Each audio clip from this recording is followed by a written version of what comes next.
நமஸ்காரம். என்னோட பேர் கீதா.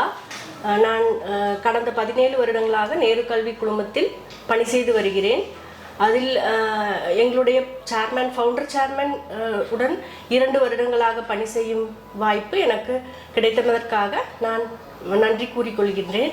அவருடைய காலத்தில் பணி செய்ததில் அவர் சிறந்த நிர்வாக அதிகாரி, நல்ல டிசிப்ளின் கடைபிடிக்கக்கூடிய ஒரு கடினமான மனிதர். அவர் நல்ல ஒரு கல்வியாளர், சிறந்த நிர்வாக அதிகாரியாக இருந்து எங்களை சிறப்பாக வழிநடத்தியவர். அவரை பார்த்தாலே நம்ம ஒரு சோர்ந்து போகக்கூடியவர்களும் உற்சாகம் அடையக்கூடிய அளவிற்கு ஒரு வைப்ரண்டாக இருக்கக்கூடிய ஒரு மனிதர்.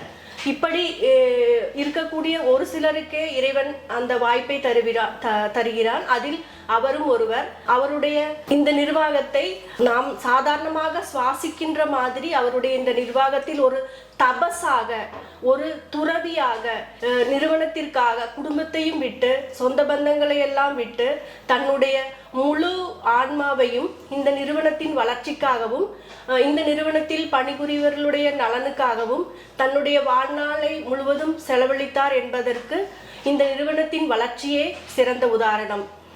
அவர் இறந்த பிறகும் அவருடைய ஆன்மா இந்த நிறுவனத்தின் வளர்ச்சிக்காக, அவருடைய வாரிசுகளுக்காக இறைவன் பாதத்தில் இருந்து ஆசி வழங்குகிறது என்றால் அதற்கு வியப்பே இல்லை. அவருடைய நிறுவனம் 50 ஆண்டுகளுக்கும் மேலாக சிறந்து விளங்குகிறது என்றால், ஒரு நிறுவனம் 50 ஆண்டுகளுக்கும் மேலாக சிறந்து விளங்குவது என்பது மிகவும் அரிதான செயல். ஆனால் அந்த நிறுவனம் 50 ஆண்டுகளுக்கும் மேலாக ஒரு சிறந்து விளங்குகிறது என்றால் அவருடைய ஆன்மா இறைவனடி சேர்ந்த பின்பும் இந்த நிறுவனத்தை உயர்த்தி கொண்டிருக்கிறது என்றால் அதில் வியப்பேதும் இல்லை. அவர் நிர்வாக ஊழியர்களையும் மனிதாபிமானத்தோடு நடத்துவதை நான் என் கண்களால் பார்த்திருக்கிறேன்.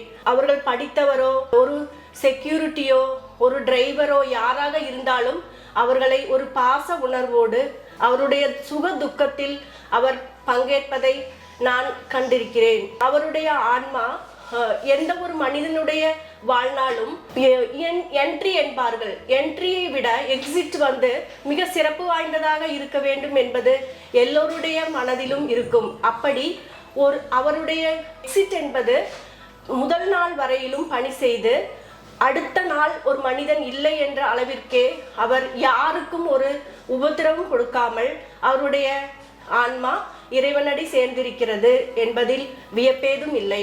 இத்துடன் என்னுடைய பேச்சை நிறைவு செய்து கொள்கிறேன். இந்த வாய்ப்பு தந்தமைக்காக என்னுடைய மேனேஜ்மெண்ட்டிற்கு நான் நன்றி தெரிவித்துக் கொள்கிறேன்.